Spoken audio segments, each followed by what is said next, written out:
Welcome to all of you. It's terrific to have your company today. My name is Rachel Franks and I'm the coordinator of scholarship here at the library, which means I get to look after all of the library's research fellows. I have said several times that I have the best gig going because I get to work with all sorts of people doing all sorts of questions. And today we have with us the 2024 David Scott Mitchell Memorial Fellow. So Dr. Nicholas Hoare has been researching Papua New Guinea and using the library's extraordinary collection of Stuart Inder papers. So a very special shout out to some members of the Inder family who are here with us this morning to support Nick and his research. It is great to have you with us. As always, after Nick's presentation, if you have any questions, please pop them into the Q&A button at the top of your screen, and we'll come back to those at the end, and we'll try and answer as many of those questions as possible. But for now, Nick is going to take us back to the 16th of September, 1975. Thanks, Nick.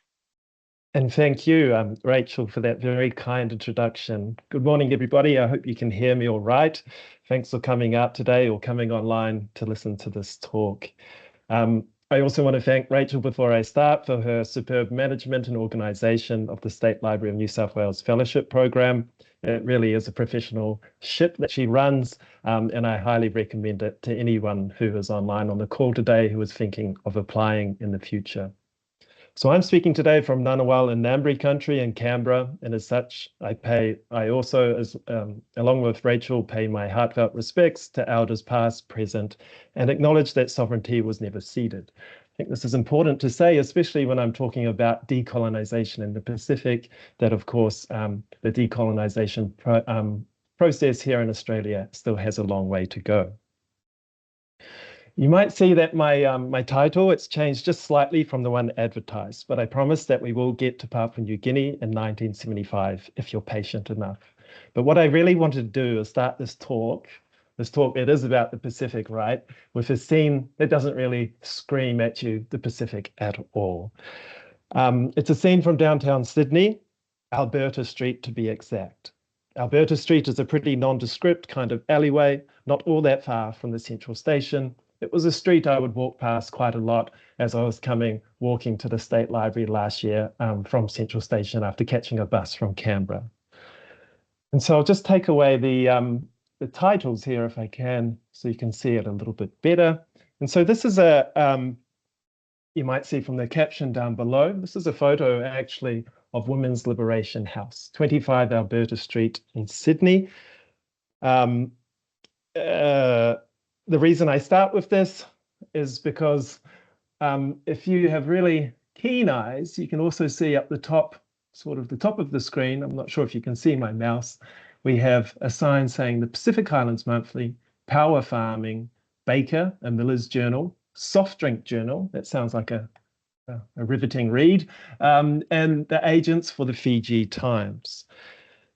So that's right, a couple of doors up or down from Women's Liberation House was 29 Alberta Street, and that was known for many decades as Techni Press House. This was home to Pacific Publications and the aforementioned technical journals which made up their publishing stable. I find this interesting for all sorts of reasons, especially because the founder of Pacific Publications and the Pacific Islands Monthly, R.W. Robson, was certainly no feminist, but it's also part of the argument that I want to make in my larger research project that the Pacific Islands Monthly, despite saying it was the voice of the Pacific, was very much Australia's voice of the Pacific and a Sydney-based voice of the Pacific at that, probably slightly different to what people from Brisbane were thinking or what even people in Canberra were thinking. And so that's something I wanted to start with that in my introduction. I think it's important to unpack a little bit, especially as I'm sitting here in one of the institutional homes of Pacific studies in the world, the Australian National University, the College of Asia and Pacific. I'm sitting in the Coombs building, which is the home to the ANU Research School of Pacific Studies. But before we had the Coombs building and Pacific Studies at the ANU, there was Alberta Street, there was Techni Press House, and there was Pacific Publications. In Sydney, there was also the Mitchell Library.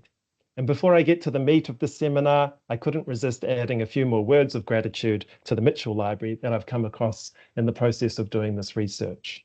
So the first one is a letter from Eric Ramsden.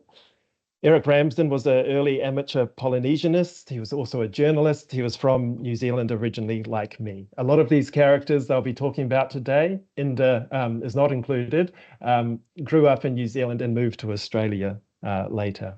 And so Ramsden was writing this letter basically trying to say it was thanks to him that the Mitchell Library acquired these British consulate papers from Tahiti. And in this letter, he says, this collection of Pacific material is probably the most important in existence. It will enhance the already considerable world reputation that the Mitchell Library possesses as a repository for South Sea manuscripts. Ramsden was a contributor to the Pacific Islands Monthly, and I went to Wellington to consult his papers because he was had correspondence with a guy called the Reverend William Bolton, who was the Tahiti correspondent in the 1930s and 40s for the magazine as well. This one I think is even better. This one comes from somebody, the Norfolk Island correspondent called Nicholas Hoare. Now, I don't think she's a relation to me, but she was from Wellington. Before moving to Norfolk Island, she was a radio technician. She went there with her husband, Percy Raymond Hoare. And anyway, she's here writing to Bob Langdon, who was the assistant editor at the time, telling him, you know, his articles are always informative and well written, how I envy him and his opportunities of digging in the Mitchell Library and finding good things. So this is what I hope this fellow's talk is kind of going to be about, showing you some of the good things that I've found while digging around at the library over the past year or so. And this that I'm just going to show now is one of them. And I can show you this with a bit of confidence because I'm from Canberra, the other sort of disputedly most boring place in the whole wide world. So I can see why Inder would have kept this one. This is a tourist brochure from the early 1980s. He had a really he had a soft spot, sorry, for Norfolk Island and its people. And from what I can see, he visited the island several times. So just my prolonged introduction, there's some more good words about the Mitchell Library that turn up actually in the pages of Pacific Islands Monthly. This is at the 75-year anniversary of the library. A Sydney-based reader wrote in to say that the Mitchell is a mecca for a great number of Australian and Pacific Islands researchers. So it's really good, I think, to see libraries being valued in this way, especially in this age of perhaps some slight sort of regression in support for original scholarship, especially perhaps in our universities across Australia. So it's a really good reminder that we need to support the libraries and support original primary source based research. And the second reminder here is that, you know, so when Papua New Guinea got its independence from Australia on 16th of September 1975, the gift that Australia gave them was a $2 million investment in a National Library and Archives complex. I might be telling you what you already know there, but it is worth remembering, I think. And this came as this was actually at the request of the Papua New Guinean government. Australia gave them a whole list of options. The High Commissioner at the time, a guy called Tom Critchley, he really wanted to build a highway connecting Port Moresby in the south with Lae in the north. But the Papua New Guinean government came back and said, no, they would prefer this investment in a library and archives. So this $2 million project was eventually finished in 1978. It was Malcolm Fraser who opened it. But I think it's fair to say that the library complex there has seen better days or might be in need of a It was actually closed for a full 10 months in 2023 and 2024 due to quite a considerable debt that they were that they couldn't pay the contractors. I think it was 11 million kina. It was quite a sad story actually, but I'll be going up to Papua New Guinea on on Sunday for a couple of weeks. And so what I'm going to do is pay considerable attention. I'm going to be observing what happens during this Golden Jubilee celebrations, but I'm also interested in what the two governments are prioritizing at this point, 50 years on. I did see in I think it was the National, a Papua New Guinea newspaper, that Prime Minister James Marape is also promising to build a highway connecting Port Moresby to the highlands. But what has my research actually been about? As Rachel said, I've been really interested in the 30-odd boxes that make up Stuart Inder's papers. This is, as you can see, MLMSS 10017 and his further papers at 11776. Why Stuart Inder? Well, Stuart Inder was involved with the Pacific Islands Monthly for a very long time. He first joined as a co-editor in 1957, and then he became full editor in 1964 and remained in the hot seat more or less until 1980. There was a few gaps in between. So Stuart Inder's time as editor really did cover this period of decolonization in the Pacific. Places like Nauru, Fiji, Papua New Guinea, Solomon Islands, and Vanuatu all decolonized under his watch. And so his papers at the Mitchell Library predominantly cover the period he was in charge, but they also include many of these important documents that he probably inherited from the early editors, R.W. Robson and Judy Tudor. There's also some really interesting stuff from his period in Japan in 1946 and 1947 with BCOF, the British Commonwealth Occupation Force. So these photos on the right here are actually from his war records at the National Archives of Australia. I'll also say that a lot of these records have been microfilmed by Ewan Maidment at the Pacific Manuscripts Bureau, which is based here in Canberra at the ANU. I've used some of my fellowship grant money to pay for the digitization of these microfilms. And so they're now, or they will be available to State Library of New South Wales members, people with a library card, and you can access those records through the e-resources portal on the State Library of New South Wales website. There's all sorts of links that can be drawn between him and Pambu, as they were both affectionately known. The main link between the two is the assistant editor, Bob Langdon, he was recruited to Canberra to become the original executive officer of Pacific Manuscripts Bureau in the 1960s. And myself as well, I've got a connection to Pambu. I must disclose, I used to work for Pambu for a while and still work closely with the executive editor, Kari James. So anyway, back to Stuart Inder. As we can see from this photo, I might be trying to make this argument that he was a man of the decolonizing Pacific, but by the length of his socks, as we can see, he was still very much a product of the colonial era. He writes this really interesting piece titled The Beginning of Radio News in Papua New Guinea. And he has this great line here. Some of us were in Port Moresby when the breeze from the winds of change was very faint indeed, if you could feel it at all. So in this short piece, he wrote it for the 10th anniversary of the National Broadcasting Commission in Papua New Guinea. He makes special mention of the work of a woman called Catherine Vallicott Jones. So she was the one in 1949 who went up to Papua New Guinea and started the ABC News Service as what they called a regional journalist. So Inder came in 1953 to join her. He was also a regional journalist. He said there was a few more Australian journalists at this time, but you could still count them on your two hands. He also said that the content was 100% aimed at an expatriate audience.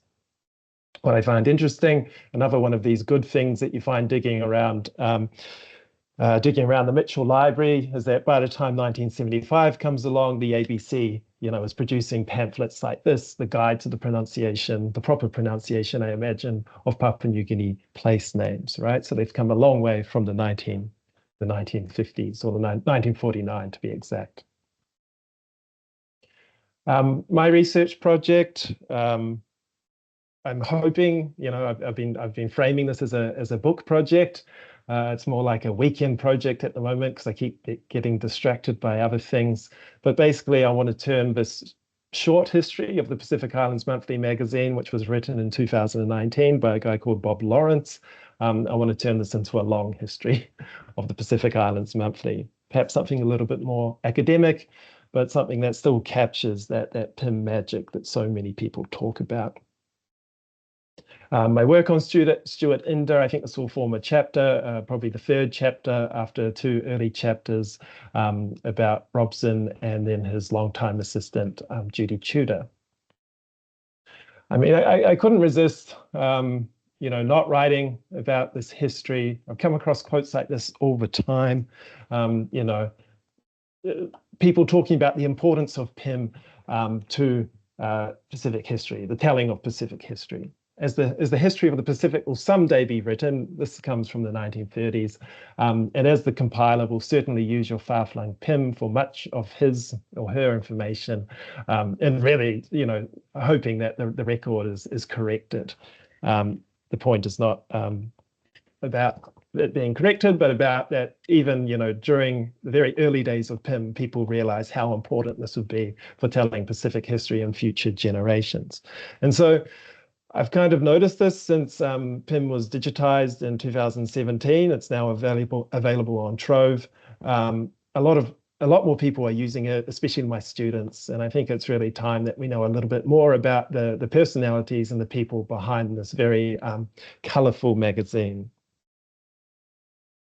So let's get back to the late 60s and 70s.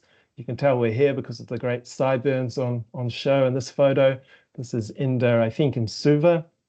He was invited, him and his wife, Jo Inder, were invited to the centenary celebrations of the Fiji Times in 1969. Pacific Islands Monthly and the Fiji Times are connected very closely. Robson bought the Fiji Times actually in 1956. Inder's first big independence assignment was Fiji in 1970. It looks like he didn't actually make it to Suva, but he was a big deal at the celebrations that went on in Sydney. And a second thing I should add is that Pacific Publications were doing the printing and put together the program for these celebrations going on in Sydney. More interesting than Inder's involvement, direct involvement, perhaps in the independence celebrations, is the advice that he gave to his Fijian correspondent at the time. This was a woman named Sue Went. Her maiden name was Jordan, Sue Jordan. She came to Fiji in 1968 as quite young, I think. And needed, I think, a bit of a pep talk from Inder. And this is the great thing about his correspondence is he's writing to all his correspondents all over the Pacific, and every so often, they're down on confidence and they need a little bit of a pick-me-up. And Inder was really great at giving this in his letters. So talking about Fiji, he says Fiji must be put into context and it needs a wit to do this. A lot of these correspondents were often women, and I hope it's not condescending to say this, but they would be writing to Inder about the fact that they were uncomfortable writing about political events, probably also because they're new to these places they were writing about. But it is very noticeable that Sue Went in particular often said, she couldn't possibly write about politics. And so to that, Inder said, we're not interested in every significant event. We're interested in the significant trends of Fiji life. And that does not necessarily mean the political trends. We're looking for the right kind of writer, and I think you are that kind of writer. So you see this time and time again from Inder to writing to his various correspondents from whether it's Fiji, Tarawa, Port Moresby, etc. Somebody who can stand off and have a laugh is what he was looking for, and this is part of PIM's unique sort of recipe for writing about the Pacific. And so on independence itself in 1970, he's writing to her saying, I can well imagine the problem you will have in deciding what you write for your independence story. There is so much that you could write about, but what I want from you is an overall look at the celebrations. I want to get some color from you. And might I suggest that you put your feet up and think about the overall picture and write it that way. 40 years from now, when historians, people like me, are hacking through PIM, looking for a report on the independence celebrations, they want the flavor of it all rather than the basic details. The historians can go to Fiji Times for that. And I say that the PIM and Fiji Times had this close relationship, but it was a love-hate relationship, right? Inder was always annoyed that Fiji Times was stealing his stories.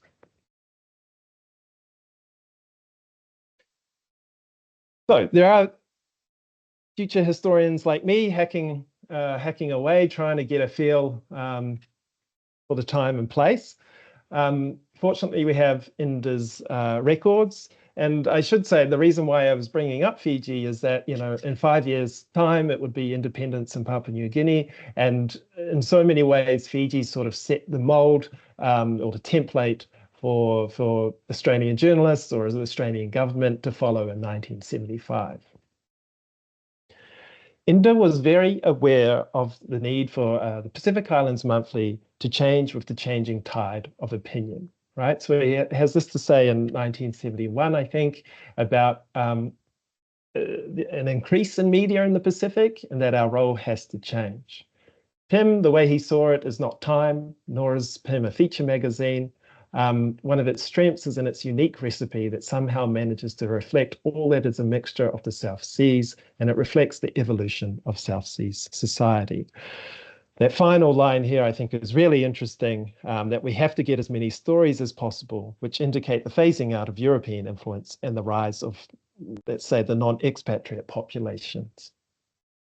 So on the rise of new media in the Pacific, especially during the 1960s, I've got a colleague here at the ANU, Tale Mangione, and she's writing a thesis about the nuclear-free and independent movement. And she has a great chapter in that thesis about the rise of alternative print media. These are things such as Pacific News Bulletin, but more and more media was getting produced in the 1970s in the vernacular languages as well. So Stuart Inder, much more so than the two previous editors, was aware that PIM had to evolve with the times. So given that, let's go to Papua New Guinea. You might think his choice of correspondent from Port Moresby, a former London Missionary Society missionary, didn't make the most sense for a sort of decolonizing Pacific, but this man, Percy Chatterton, was a really interesting guy. He spoke fluent Motu, and he was quite close with some of these Papuan radicals like Josephina Baja. He became a politician as well in the South government period. Inder took to him straight away, you know, very early on. He said, "You're a wizard. The material was absolutely first class, and I'm delighted with what you're sending through." And this was important because Inder was increasingly growing dissatisfied with what he was getting from some of his other correspondents in Papua New Guinea, especially in New Guinea. This is a great line here about being too conservative and we don't get down to the grassroots stuff. "I want to make the coverage closer to the bone," he says. And so that's quite early on. He's leaning on Percy Chatterton to help him to get some, you know, Papua New Guinean indigenous correspondence. So they managed to recruit two blokes from the university, two Leos from Bougainville, these Leo Hannett and Leo Morgan. They were both Black Power activists. "I want to encourage these two because I want their opinion, even radical opinion, right? So long as it is honest opinion." And so this was really Inder's attitude to things in this era of decolonization. So Leo Hannett and Leo Morgan, they wouldn't write all that often, but when they did, it was pretty powerful stuff, I think. This is a great little rhetorical question that Leo Hannett asked in 1979. Does Australia really believe in democracy? This was a reaction to Australia failing to take a strong stand against Indonesia's act of free choice in 1969 in West Papua.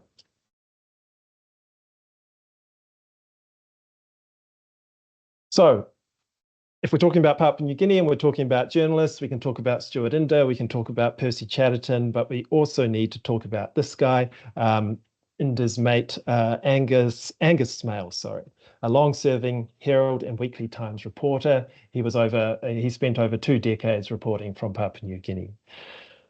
Why I bring him up now is I think he shared the same journalistic values as Inder, and he was very much cut from the same cloth. He succeeded Inder as the editor of Pacific Islands Monthly in 1980 to 1983. And he left a really cool, a really interesting oral history that I've drawn off for this chapter as well. So he's got this anecdote in the oral history when he talks about, Whitlam going up in the period just before Papua New Guinea independence and thanking a group of Australian journalists for the weight they were all putting behind Somare and his push for self-government. Smales being a pretty, saying it wasn't, it's a journalist's job to just to tell it how it is.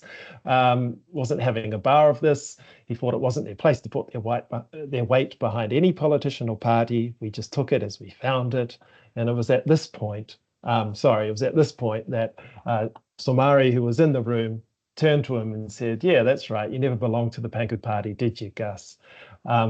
So Smales and Somare had a good relationship, as did Inder and Somare as well. This good relationship, or this level of respect for Australian journalists, was not always the case, especially once Somare came into power post-independence. In 1977, there were a few cases of Australian journalists being banned or thrown out of Papua New Guinea. So it's a really interesting quote, I thought, by a Sydney Morning Herald reporter, John Hoare, in 1977. This was in the Fairfax papers at the library, criticizing some of the Australian journalists that would get sent up to Papua New Guinea and the absolute rubbish that they would file back. So something Pim recognised from early on is that the key figure in all this in this independence story was Grand Chief, soon to be Sir Michael Somare, and they understood the need for Somare to sell independence to the Papua New Guineans as well, especially the so-called conservative Highlanders in the territory of New Guinea. Michael Somare, by the same token, he really understood the power of media and different types of media, of course, the print media, but in Papua New Guinea, he thought, radio was even more important. And he had a background in Radio Wewak, where he was from. And he says here himself, Michael Somare, "I moved into radio because it is a very powerful tool, both for informing and entertaining people."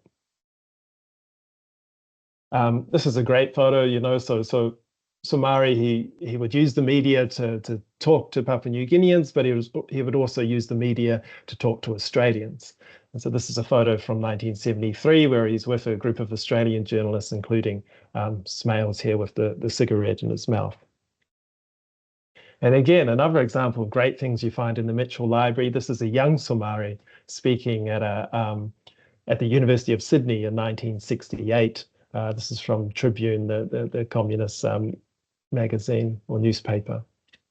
So Somare, was very savvy with the media. What is quite interesting, I think, is that despite giving somebody like Smales a sort of hero's farewell when Smales left in 1980, by the time Smales tried to come back to Papua New Guinea towards the end of the 1980s, he couldn't get a visa. So that's one of the stories, right, of the Papua New Guinean government kind of tightening up on these Australian journalists and what they saw as poor reporting by the Australian journalists in particular. So back to Independence Day itself, the Pacific Islands Monthly gave credit to Michael Somare there in their October issue. You can't see it all here, but it says Somare, the architect of a new nation. What's really cool is Inder's editorial on the for this issue. And I'm just going to read it out if that's okay. So he says, "I don't know whether it has anything to do with the death wish, which appears to be inherent in human nature, but the most frequent question I get asked by people who wonder about the future of Papua New Guinea is, do you think there will be a bloodbath up there? The answer is no, I don't. I've never thought it this way in the 20 years I've been following Papua New Guinea affairs, and I have no reason to change my mind with Papua New Guinea's independence. For the record, I used to be asked the same question about Fiji, but when Fijian independence came and went without bloodletting, people stopped asking, and you never hear about it now. Why is it that people are not more positive and constructive in their approach? I will never know. So I think this is a really good sort of, again, so many good Inder lines in this presentation, but sort of shows this sort of balanced and level-headed approach to all this stuff in the Pacific. He hated this sort of sensationalism that some Australians would buy into about the Pacific. But of course, there were a few really important news stories about independence. Bougainville was a really big one on the 1st of September 1975. Bougainville University declared its own independence, and Michael Somare was rushing to sort of handle that. And on the other hand, also there was the Papua New movement, the separatist movement led by a young future Dame Josephina Baja, wanting sort of Papuan separatism at the time. I like this piece here. She, she was treating the 16th of September as a working holiday, and she wouldn't be partaking in the independence celebrations at all. So there were these really important issues in the lead up to independence and during the week of independence itself, but there were also perhaps some less important issues that the media really took a hold of and ran with. One of them, of course, is the case of this rainmaker or sorcerer from Mekio in Central Province. There might be something more serious to the story, actually, because, of course, he was part of Dame Josephina Abaja's Papua New movement, and he was hoping to wash out the Independence Day celebrations. In the end, he didn't really succeed. There was apparently just Malcolm Fraser at some point got really wet the day before independence. I think another journalist that I've been looking at, a guy called Don Woolford, I think he has a really good take on this. He says that, he increasingly tried to resist these quote unquote funny native stories.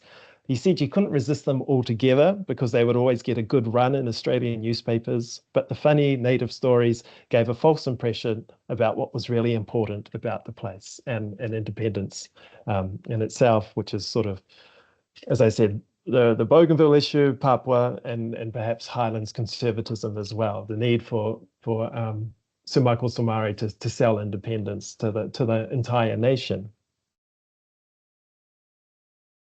For Australian newspapers, there was also, of course, the Whitlam subplot going on. They couldn't resist this, and this is the Sydney Morning Herald on the day. I'm not really an Australian historian, but I think it is worth reminding Australian historians who are quite interested in the dismissal this year that there was a Papua New Guinean element to it all.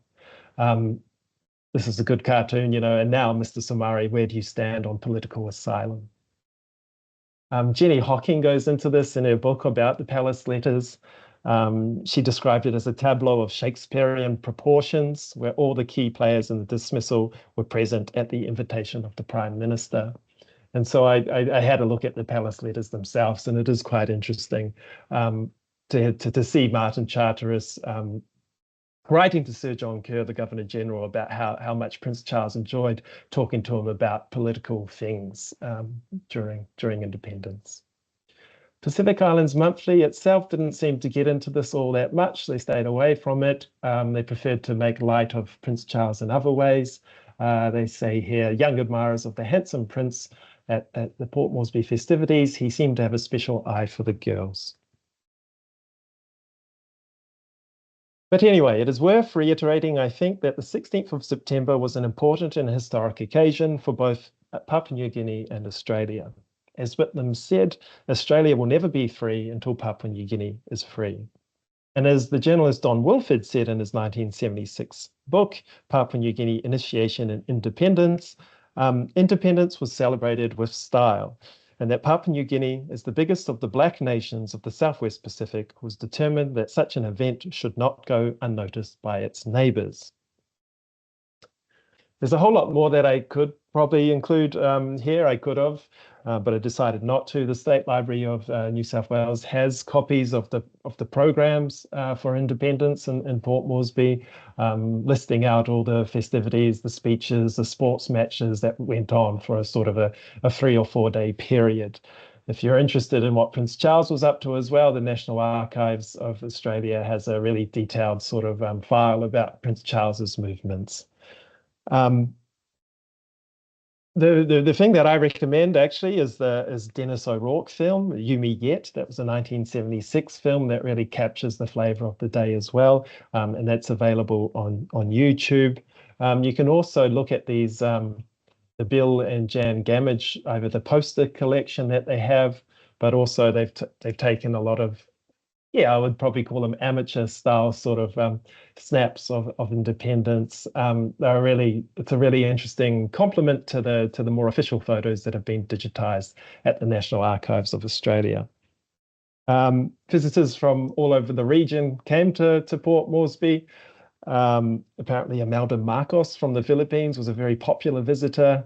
But Inder, he talks about it, there being two independences, right? The independence celebrations that happened in Port Moresby with the international visitors, with the white faces around, but also the independence that was happening in the villages. It was a public holiday. People would go home, they would listen to the radio, and they would celebrate with food amongst family and other kin members. So this is a still shot from the film I just talked about, You Me Yet, and you can see from this that Inder was there, the unmistakable sort of Inder pose, I think, with his arms folded, and he was there at the front of the media scrum, watching events unfold at the official celebrations. Unfortunately, his papers don't say all that much about independence itself, but we do get his visa, for instance. We can see that he came into the territory on the 11th of September. I'm not 100% sure how long he stayed, but he stayed long enough to file a really, really good story about independence from what he observed.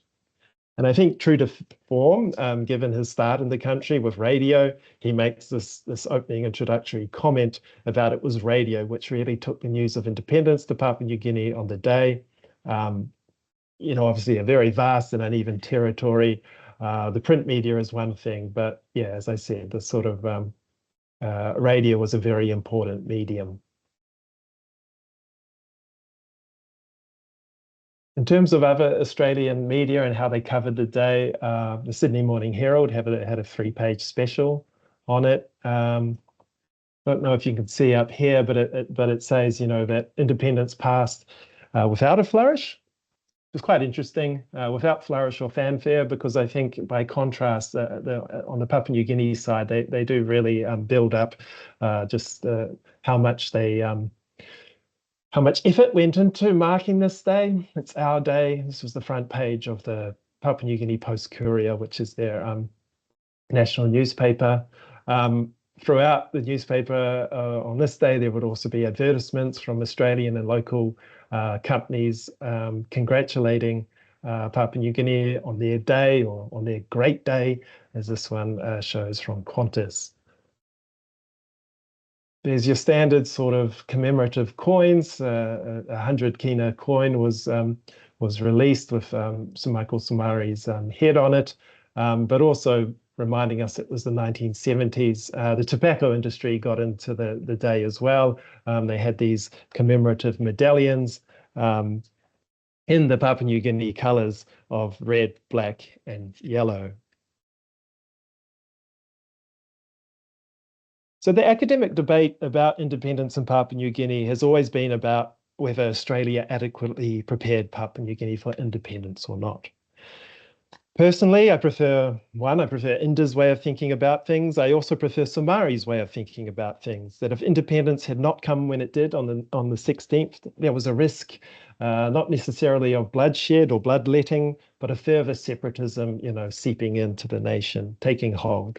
Both Somari and Whitlam were aware of the need to seize the moment while they still held their respective balances of power.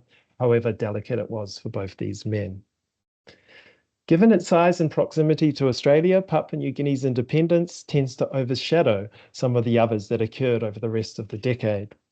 But Pym was there to cover them all.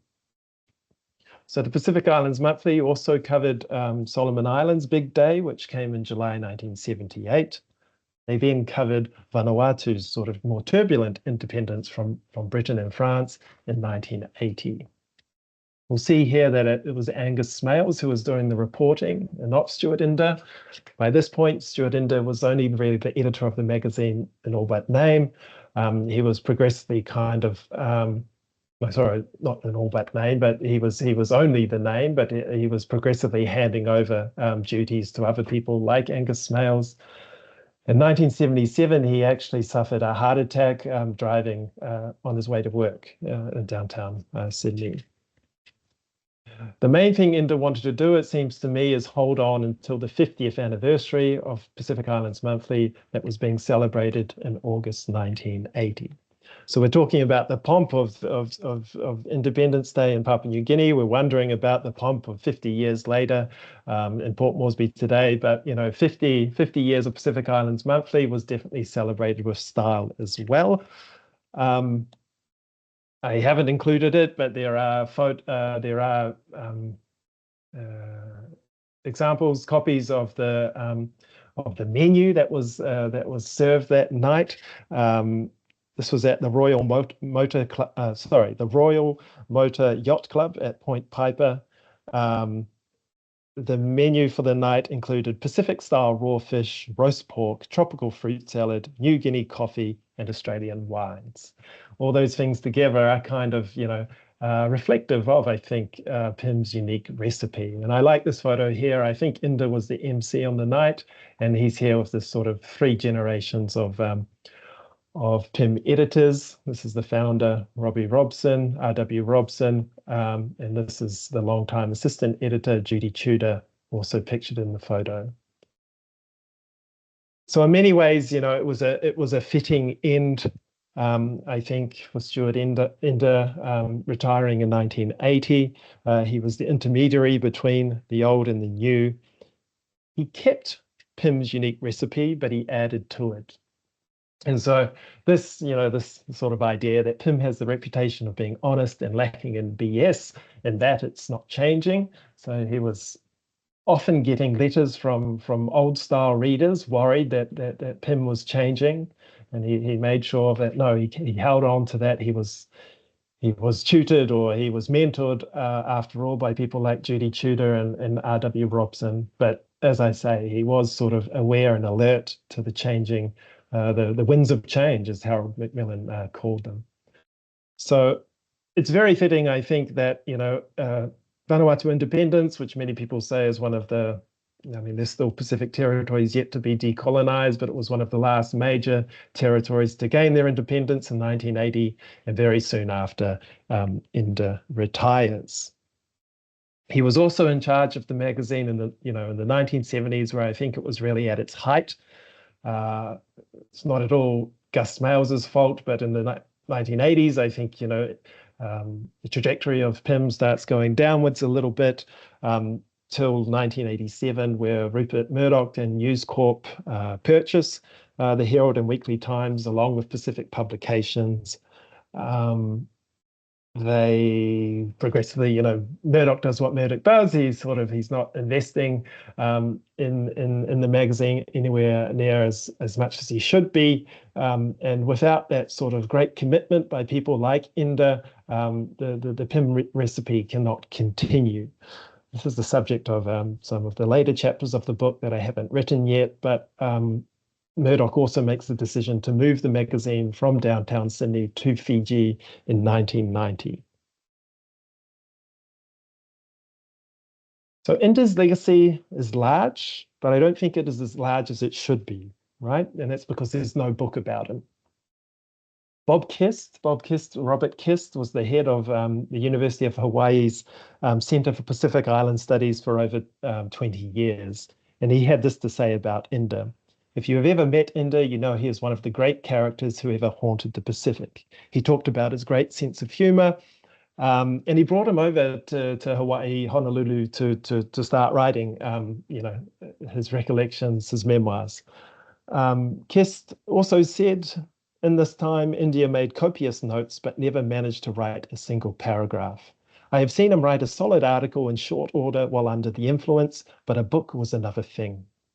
Kist then said that Inder tried to convince him that Kist should be the one to write this book, but Kist turned him down and said it really is a task for someone who comes from down under.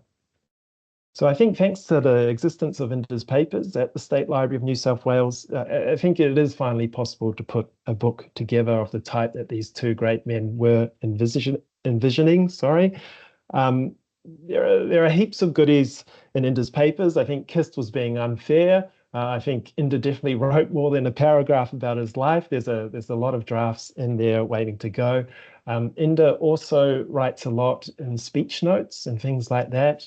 In 1978, he has this unpublished speech that he gave at the University of Sydney, where he's paying homage to this generation of Pacific leaders, people like Michael Salmari, who he was quite close with. He took this photo of him in 1985, about these Pacific leaders who he covered for his whole career. He says, these have been the pathfinders, each having got his people or her people together and asked for their support, and then knocked at times battered at the doors of the colonial governments for their place in the sun. So I think it is a really interesting thing to compare the lives and the careers of someone like Michael Somare and someone who was covering his life in times like someone like Stuart Inder. I think I'm running out of time, so I will probably end about here. I've got a couple of other slides just to say, of course, it is Papua New Guinea's 50th birthday in a couple of weeks, and a lot is happening all over the show. A lot of presentations are happening here in Australia and in Papua New Guinea. Books are being produced. This one came from Deakin University, and I've been involved with one. It's been really cool.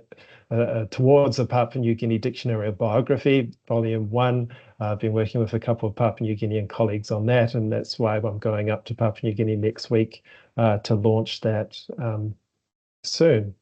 So yeah, I hope that all made sense, and I hope I didn't speak too quickly, or I hope my audio was all right. I'm happy to take any questions. Thanks very much. That was all really fabulous. Thank you so much for sharing. I know that you had a lot that you were trying to really compress into one presentation for us today to give everybody a bit of a taste of the hard work that you've been doing here in the Mitchell Library. It's a fascinating story, this guy that goes from sort of knee-high white socks to demanding radical but honest opinion in his publication. Do you feel the excitement as you're reading this stuff as people would have felt that sort of, maybe not necessarily excitement, but that sense of urgency that he's demanding these stories? Do you feel that in the archive when you're looking at this material? Yeah, it's amazing. Of course, PIM was a funny publication because it was a monthly publication, right? And so that's part of his annoyance of things, dailies like the Fiji Times stealing their stories and getting scoops on them. And that's why he's telling his correspondents, we don't really care so much about the events, but we really want these interesting, colorful articles that come from them. But yeah, he was definitely always encouraging his correspondents to file on time. And he was also very generous, it seemed, at rewarding good work as well. So he'd write those very complimentary letters to his correspondents, but he'd also give bonuses, it seemed, quite a lot as well for people like who he could rely on. I think that was his main thing. He wanted people he could rely on. Mm. Yeah. I have a question here about the Sydney perspective, which you articulated quite clearly at your talk. And I think that that's really interesting to sort of specify Sydney rather than an Australian perspective. But what about other nationalities that have still quite strong interests in the Pacific? And the question is specifically about the French.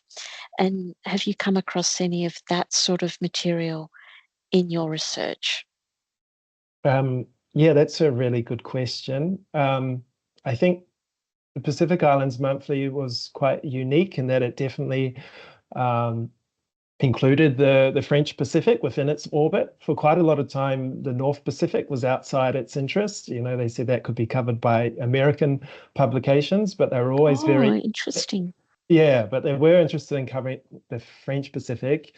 And one of my planned chapters is about the way the Pacific Islands Monthly covered the evenement, the events in New Caledonia in the 1980s when things got violent.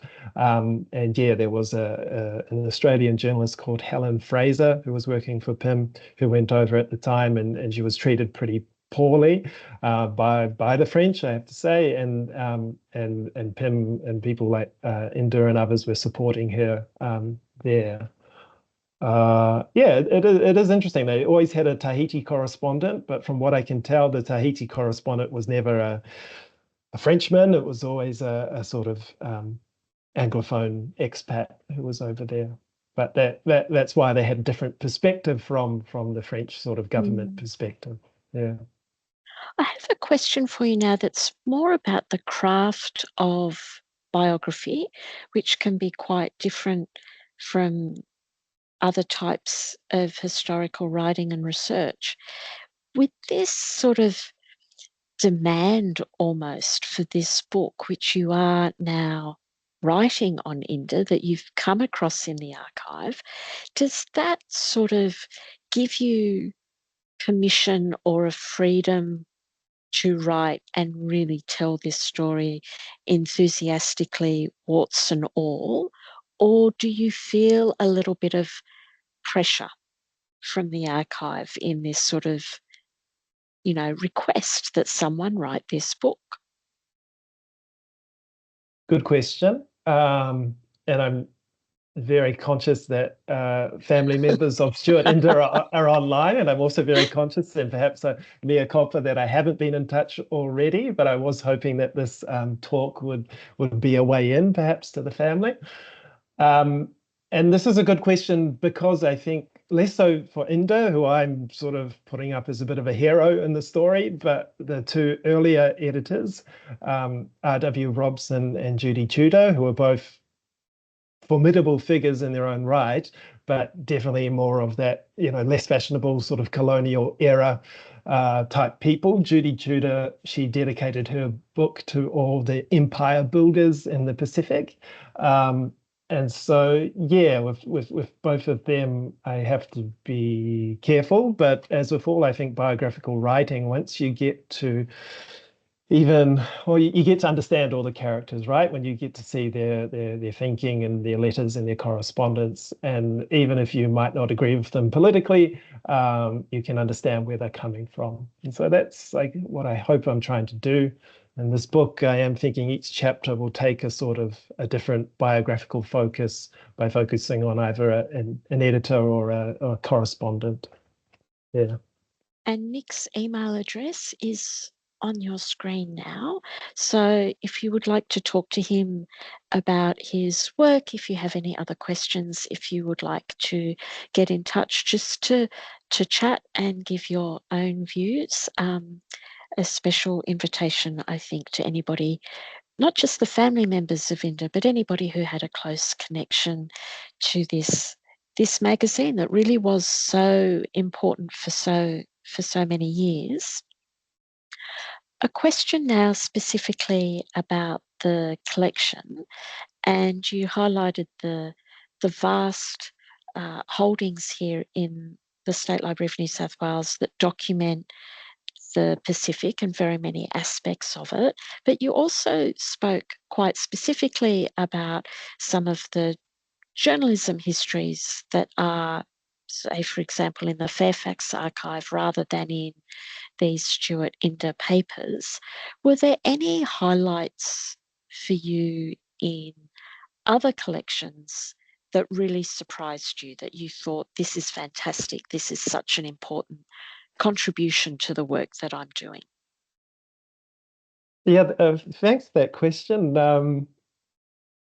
I think this is my real weakness. I don't understand the Australian, newspaper and media landscape, and I have to read more secondary texts about this. And I know this, and I've been encountering people who know it back to front, who are really good on this stuff. So I did try to access the some of the Fairfax collection, which I know is just humongous and is probably a little bit intimidating for somebody like me. I don't quite know where to find the good stuff.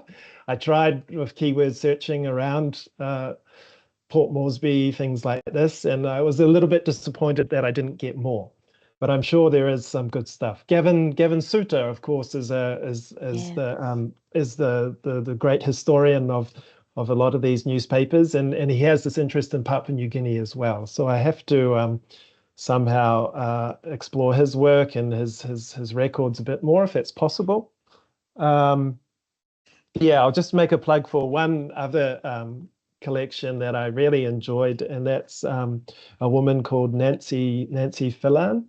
Phelan, I think that's how you pronounce her name. She worked for a very long time at the South Pacific Commission in the early days of the South Pacific Commission, and she was all about both film and reading, producing books to go out to the Pacific to be consumed by Pacific audiences. And so she was friends with Inder. They weren't good friends, but I think they knew each other. So there was a bit of a connection there. But yeah. That's fantastic. And unfortunately, I think that's almost all we have time for. We do have lots of comments coming in thanking you for your talk. Some people feeling reconnected with a publication that they knew quite well. Other people saying they knew nothing when they tuned in at 11 o'clock and now they feel quite informed, or at least informed enough to ask more questions.